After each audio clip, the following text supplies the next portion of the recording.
parents about elevated levels of chromium-6 at the elementary school in Thermal. A viewer wrote to us saying, "We've had an ongoing issue with their water situation. Last year, we had this issue and the students were given water bottles. It's at much higher levels now."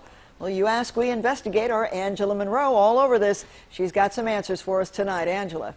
Janet, the Coachella Valley Water District tells me water at that school is similar to that of many of their customers. They say they've been sending out these letters as well since 2016 because of new state rules. Clean drinking water is a concern for everyone. So some parents at Westside Elementary in Thermal worried when they got this letter in the mail.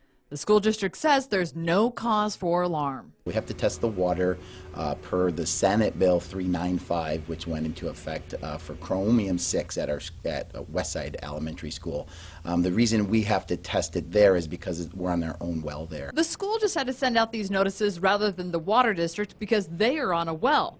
They will be connected to Coachella Valley Water District next year. And their water is no different, no better, no worse than any other here in the Coachella Valley necessarily. The levels that the school sees are very similar to the levels that we see in many of the wells that we use for our customers. Several years ago, California set stricter rules for the amount of chromium-6 in water than the rest of the country. Chromium-6 is an element that occurs naturally in groundwater supplies here in the Coachella Valley. Many of us have heard of chromium-6 because of the case of Aaron Brockovich.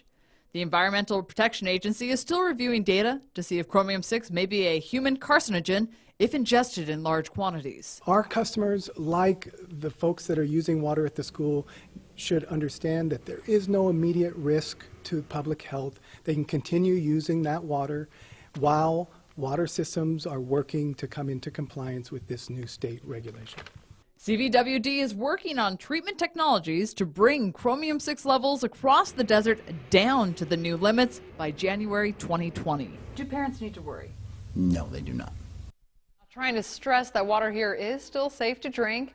The Water District tells me that much bottled water is actually similar levels of chromium-6, and it's not under the same state rules because it falls under the jurisdiction of the FDA. Back to you.